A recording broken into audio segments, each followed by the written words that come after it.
한국이라는 나라는 도무지 이해할 수 없다. 인구의 5분의 1인 1,000만이 넘는 인구가 성형을 경험한 적이 있다. 한국인들은 허세만 가득한 민족이다. 일본보다 가난하면서 길거리에 독일차들이 넘쳐나지 않는가. 한국인들에게 배려는 없고 오직 자신의 이익만을 생각하는데 마치 중국인보다 무서운 모습이다.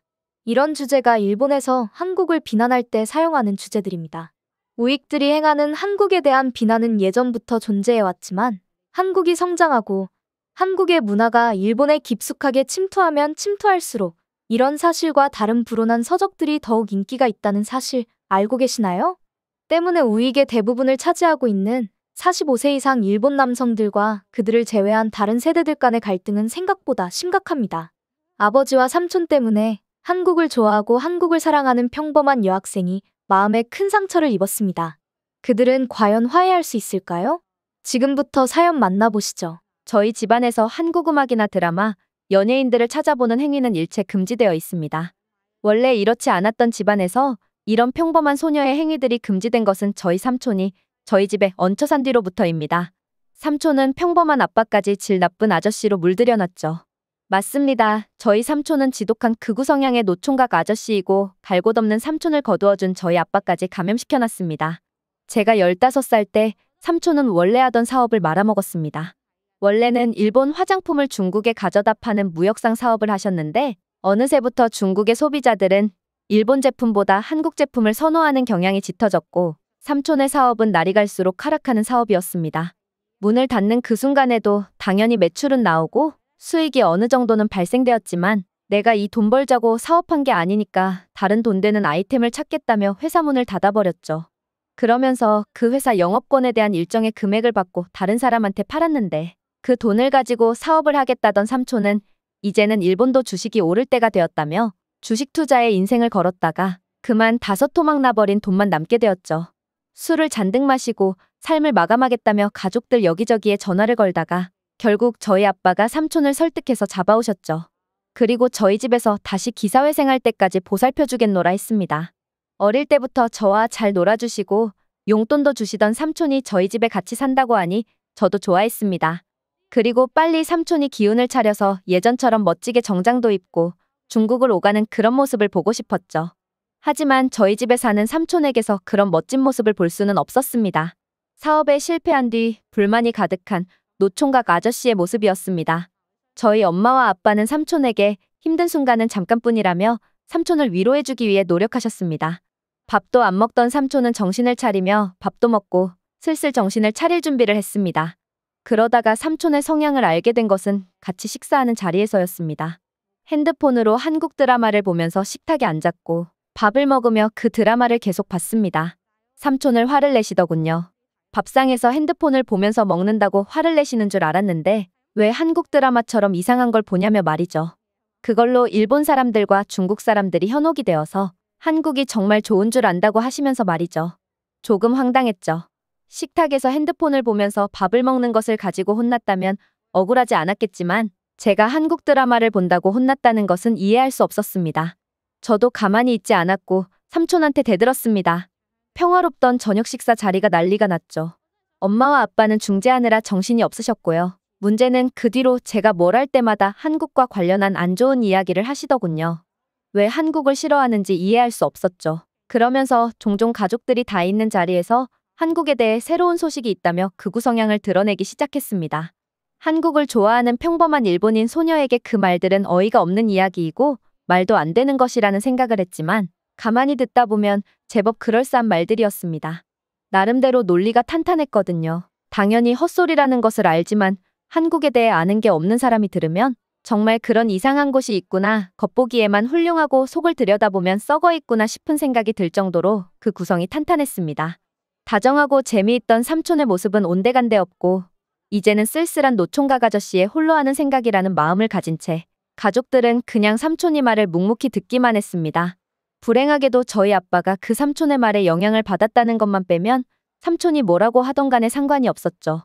아빠도 제가 한국 드라마에 빠져 있는 걸 보면 가끔씩 일본 드라마처럼 현실적인 내용의 드라마를 보는 게 어떠냐며 슬쩍 말씀하시곤 하셨습니다. 나중에 성인이 된 후 내가 가치관이 확고해지면 그때 가서 한국 드라마를 보던지 영화를 보던지 신경 쓰지 않겠지만 학생 때는 자중해야 할 때라며 말이죠. 아빠와 티격태격하는 일이 많아졌고 대화도 점점 줄었습니다.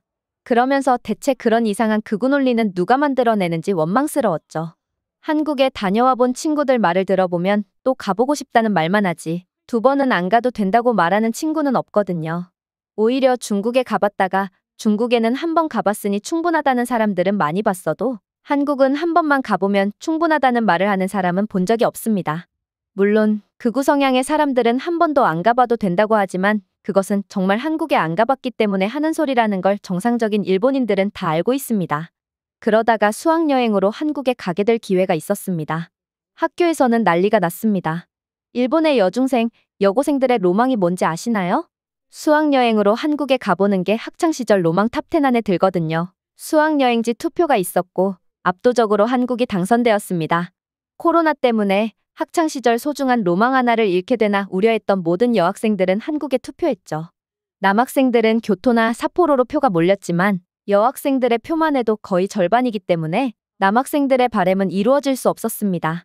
너무 신이 나서 한국으로 수학여행을 가게 되었다며 학교에서 안내문과 함께 한국으로 수학여행에 동의한다는 부모님의 도장을 받아오라며 용지를 받아왔죠. 신나는 마음에 엄마에게 용지를 내밀었고 엄마는 잘 되었다며 아빠의 도장을 찍어주기 위해 서랍에 있던 도장을 꺼내오셨습니다.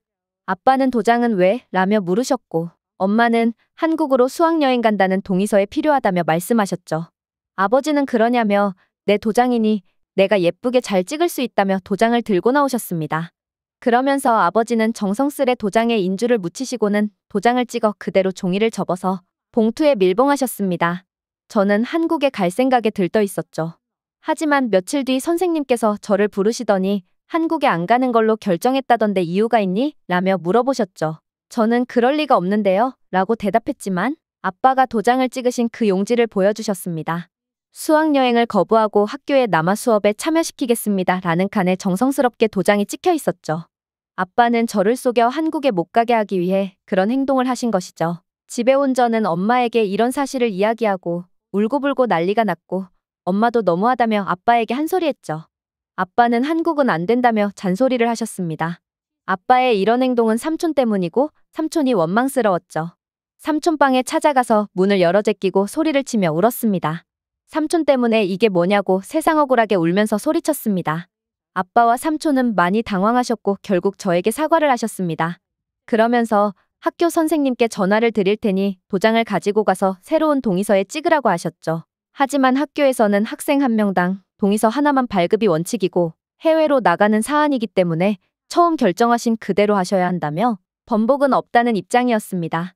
아빠는 자신이 실수로 그런 것이라고 말씀드렸지만 학교 측에서는 이런 사안에서 도장을 잘못 찍는 실수는 없는 것으로 안다며 부모님이 처음 결정하신 그대로 가는 게 맞다며 절대 바꾸어 주려 하지 않았죠.